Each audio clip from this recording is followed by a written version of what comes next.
जैसे पूर्णिमा का चंद्रमा बढ़ता है, पूर्णिमा का चंद्रमा जैसे पूर्ण होता है, ऐसी ही आपकी मनोकामना भी पूर्ण हो, पूर्णिमा के चंद्रमा की तरह प्रकाशित हो। बाबा आपकी मनोकामना पूर्ण करे। पूर्णिमा शिव महापुराण की कथा जो जीवन का एक सुख प्रदान करने वाली है, एक आनंद देने वाली है।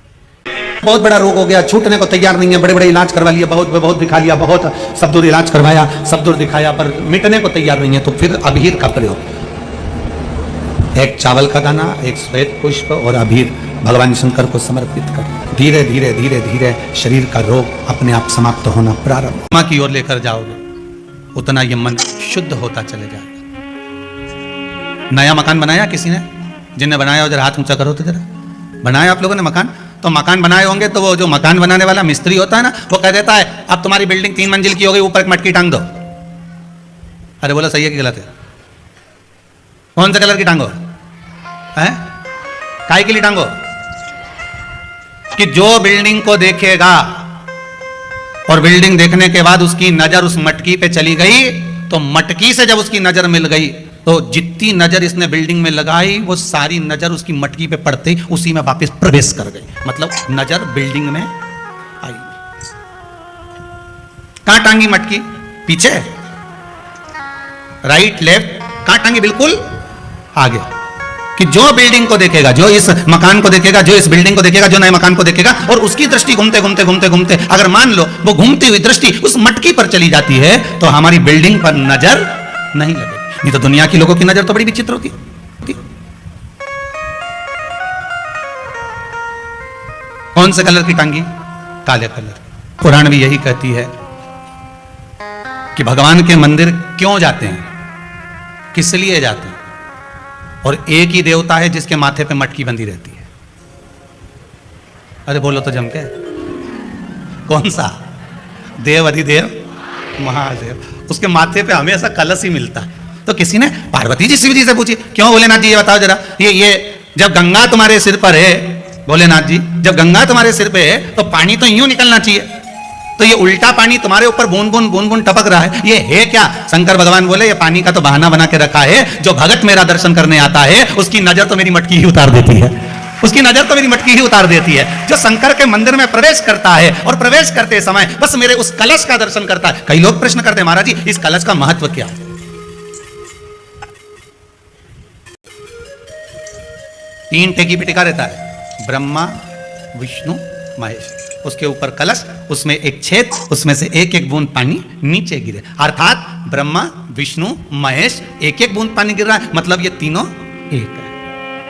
पुराण के अंतर्गत स्कंद पुराण में लिखा गया, स्कंद पुराण में वर्णन किया है श्री वेदव्यास जी महाराज ने, कहा ये पूर्णिमा का व्रत इसलिए किया जाता है कि व्यक्ति का जब मन गलत भ्रम में जाने लगता है, मन जब गलत जगह पर जाने लगता है, तो ये मन को गलत जगह पर ले जाने वाला कौन होता है? तो कहा ये चंद्र होता है। व्यक्ति की राशि के अंतर्गत, व्यक्ति की पत्रिका के अंतर्गत, व्यक्ति की ग्रह दशा के अंतर्गत जब चंद्र बेकार चलता है तो व्यक्ति अच्छा करते करते भी बेकार करने लग जाता है। 1 महीने की पूर्णिमा को जिसके घर में दूध की सामग्री बनती हो, दूध की सामग्री तैयार होती हो, खीर प्रसाद तैयार होता हो, उसके घर में कभी क्लेश नहीं हो सकता। अब पूर्णिमा के व्रत में आपने कई बार किताब पढ़ी होगी पूर्णिमा की, या आपने व्रत किया होगा, या पूर्णिमा का व्रत आप धारण करे होगे, तो उसमें पूजन कौन से भगवान की होती है? पूर्णिमा के व्रत में किस भगवान की पूजन होती है? तो कहा पूर्णिमा के व्रत में केले के खंभ लगाकर पूर्णिमा का जो उद्यापन होता है, पूर्णिमा की जो पूजन होती है, उस पूजन में शंकर और पार्वती की पूजन की जाती है, शिव और नारायण की पूजन करी जाती है, शंकर और पार्वती का स्मरण किया जाता है। किसकी पूजन होती है? शिव पार्वती।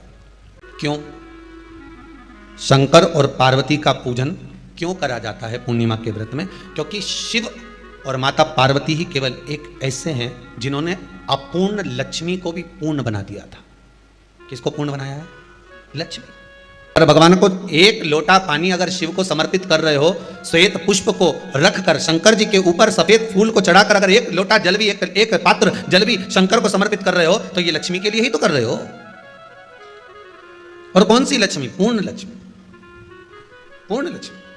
आपको पहले भी कथा में कहा, एक बार भगवान विष्णु के सामने लक्ष्मी मैया ने बहुत तेज स्वर में कह दिया था, नारायण, दुनिया के लोग आपका नाम जपते हैं, दुनिया के लोग नारायण नारायण कहते हैं, दुनिया के लोग आपका भजन करते हैं, और सत्य मायने में कहूं ना तो मेरे बिना दुनिया के लोगों की नहीं चल सकती, मेरे बिना दुनिया नहीं चल सकती, संसार मेरे बिना नहीं चल सकता। भगवान विष्णु ने कहा ये तो गलत है लक्ष्मी आपका कहना। एक दिन लक्ष्मी को अहंकार आ गया, अहंकार के संबोधन जब माता लक्ष्मी करने लगी तो भगवान उसी समय पर भगवान विष्णु को क्रोध आ गया और भगवान विष्णु ने कह दिया, लक्ष्मी तू इतनी बड़ी बड़ी बात कहती है कि तेरे बिना नहीं रह सकती संसार। मैं तुझे कहता हूं लक्ष्मी, तू अपूर्ण है, तू अपूर्ण है, तू पूर्ण कब हो गई?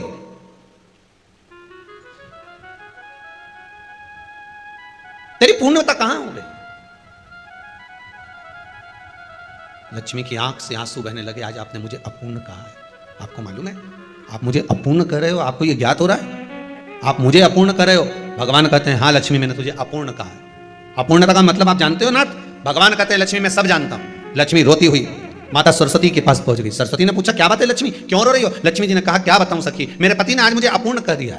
क्या हुआ? माता सरस्वती जी बोली लक्ष्मी को अपूर्ण कर दिया। अपूर्ण कर दिया? हाँ, तो क्या सोचना उसके लिए, इसको मैं अभी पूर्ण बना देती हूँ। माता जगतजननी पार्वती ने गोदी में विराजमान गणेश जी को उठाया और उठाकर लक्ष्मी जी की गोद में दे दिया। ले लक्ष्मी, आज से तू पूर्ण हो गई। लक्ष्मी आज से तू पूर्ण है। गोदी में जब तक संतान नहीं है तो नारी को लोग अपूर्ण समझते हैं, पर माता पार्वती जी ने संपूर्ण ब्रह्मांड में एक सिद्धता प्रदान कर दी कि अपने गोदी के लाल को, अपने गोदी के पुत्र को माता ने लक्ष्मी की गोद में देकर लक्ष्मी को पूर्ण बना दिया।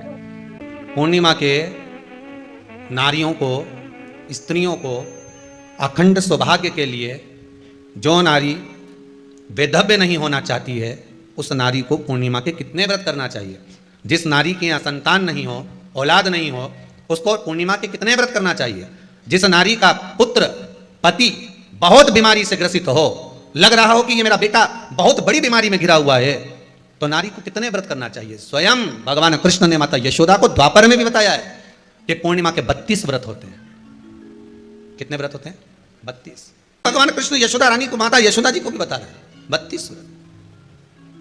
अब आपको किसी ने बता दिया होगा कि 8 कर लो, 7 कर लो, 6 कर लो, 12 कर लो, इसलिए आपने बोला कि 12 कर लीजिए, 32 कर लीजिए। अरे यहां तो द्वापर की कथा भी कहती है। यशोदा जी ने एक बार भगवान कृष्ण को रोक कर कह दिया, ए कन्हैया रुको। कन्हैया बोले बोलो मां क्या बात है? कन्हैया जरा रुकिए, इधर आओ जरा। भगवान कृष्ण आए। हाँ मां बोलिए। किस जगह का प्रसंग है ये? जिस समय पर राधा रानी कुरुक्षेत्र में नंद बाबा और यशोदा जी को लेकर कुरुक्षेत्र के कुंड में, ब्रह्म सरोवर में स्नान कराने के लिए लेकर जाती है, ग्रहण का समय पर। और जब भगवान कृष्ण उस कुरुक्षेत्र के उस सरोवर में स्नान करने आते हैं, तब यशोदा जी ने अपने लाला से प्रश्न किया है, पूछा है कि नारी वेधव्य होकर ना मरे, उसका पति कोई रोग से ग्रसित ना हो, उसका पुत्र किसी रोग में ना पड़े। अरे भाई कितना सुंदर संवाद लिखा है। अगर किसी माता का पुत्र मान लो किसी नशे में डूबा हुआ है, कोई नशा कर रहा है और गलत नशा है, आपको लग रहा है कि ये नशे में डूबा हुआ है, आपको लग रहा है कि ये गलत जगह पर डूब गया है, आपको लग रहा है कि मदिरापान में, मांसाहार में या अधिक गांजा आदि का जो भी नशे होते हैं, जितने भी नशे, उसमें डूब चुका है। और माँ उसको समझा रही है तू नशे में मत डूब, तू इस काम को मत कर, तू ये गलत कर्म मत कर। माँ उसको समझा कर हार गई। तो मेरा माताओं से निवेदन है आप उसको समझाना बंद कर दो, एक काम करना प्रारंभ कर दीजिए। हमें जो शिव महापुराण के माध्यम से शास्त्र कह रहा है कि आप 32 पूर्णिमा के व्रत प्रारंभ कर दो। उसमें करना क्या है आपको? केवल जिस दिन व्रत रहे रात्रि के समय पर कोई भी मीठा कुछ भी सामग्री आप चंद्र की रोशनी में, चंद्र को अर्घ देने के बाद, पूजन करने के बाद उसको रखो, और वही सामग्री जो नशा कर रहा है उसको पूर्णिमा के दूसरे दिन उसको खिलाओ। आप धीरे धीरे खिलाना चालू करेंगे, जिस नशे में वो डूबा हुआ है उस नशे से वो छूटना प्रारंभ हो जाएगा। 2 पूर्णिमा व्रत करके तो देखो, तीसरे में तुम्हें जरूरत ही नहीं, धीरे धीरे आप रुक, वो छूटना प्रारंभ हो जाएगा। स्वयं भगवान कर रहे हैं। यशोदा मैया ने कन्हैया को रोक लिया कुरुक्षेत्र के उस मैदान में, और भगवान कृष्ण का दर्शन माता यशोदा जी करी। बहुत दिनों के बाद माँ को, आज माता यशोदा को लाला का दर्शन हुआ, बहुत समय के बाद, जाने के बाद, बहुत समय। पीपल का एक पत्ता, उस पत्ते पर थोड़ा सा चावल, थोड़ा सा चावल।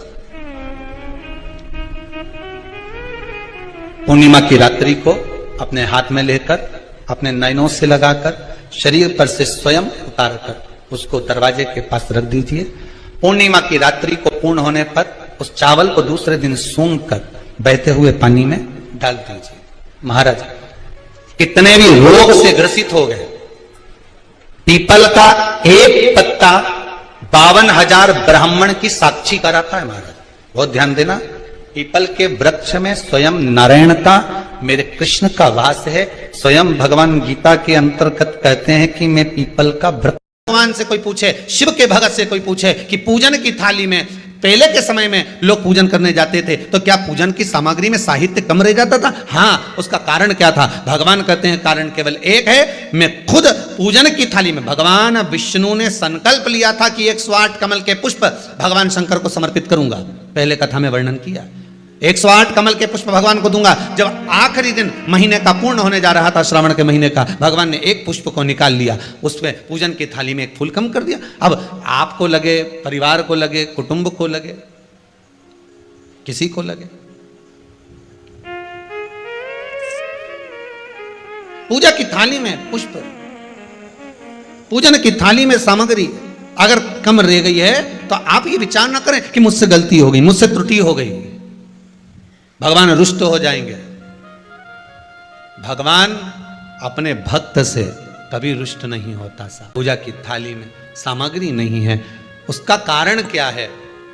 भगवान शंकर की कथा कहती है, जिस दिन पूजन करने बैठे जान कर कोई सामग्री मत छोड़ कर जाना, नहीं तो तुम लोग हंसी खेल में कि चलो ये मत ले जाओ, नहीं, आप पूरी सामग्री जमा, और कोई सामग्री आप भूल गए हो तो समझ लेना कि भगवान आपके दरवाजे पर आने के लिए बेकरार हैं, भगवान आपके दरवाजे पर आना चाहते हैं। अगर कोई सामग्री छूट गई है, कोई सामग्री रह गई है, जान कर हमको नहीं, जैसे श्रीफल जो हम भगवान के मंदिर में तोड़ते हैं, फोड़ते हैं, माता जी के सामने हमने नारियल फोड़ा, नारियल अच्छा निकल गया, भगवान ने स्वीकार करा ना करा, तो आपने थोड़ी सी चिटक निकाल कर भगवान को चढ़ाई, बाकी का सब घर ले जाके चक्कू से निकाल के सब खा गए।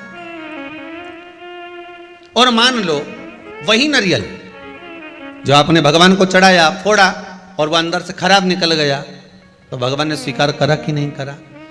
शिव महापुराण की कथा कहती है, जो नारियल अंदर से बेकार निकल गया वो भगवान ने पूर्ण स्वीकार कर लिया, क्योंकि भगवान को मालूम है कि ये सड़ा हुआ नारियल तू चक्कू से निकाल के नहीं खाएगी, जब परिक्रमा लगाएगी तो मंदिर के पीछे पटक जाएगी।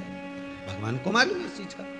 अभिषेक कर रहे हो, जल चढ़ा रहे हो, दूध चढ़ा रहे हो, आप पंचामृत सामग्री समर्पित कर रहे हो, आप दुनिया की सारी वस्तु भगवान को दे रहे हो, तो घी चढ़ाते समय जब घी चढ़ जाए, शंकर के शिवलिंग पर घी चढ़ गया, उसकी एक उंगली लेकर शिव मंदिर में जहां शंकर जी पिंडी पर बैठे हैं, उस जलाधारी पर जो शिवलिंग रखा हुआ है, उसके चारों तरफ उस घृत को लगा देना चाहिए, अपनी कामना कर। महाराज शिव उसको स्वीकार करता है। जो अभिषेक आपने किया है वो अभिषेक का फल भगवान भोलेनाथ कुछ ही दिन में प्रदान कर देते हैं, मात्र उंगली फेर देने पर, घृत पात्र की उंगली। कई लोगों के मन में एक प्रश्न जागृत हो जाता है कभी कभी कि गुरुदेव, भगवान तो हमको नजर नहीं आता, भगवान हमको दिखता ही नहीं है। एक बात आपको पहले भी कहा, आज फिर कहते हैं, परमात्मा भले नजर ना आए पर उसकी परछाई आज भी नजर आती है।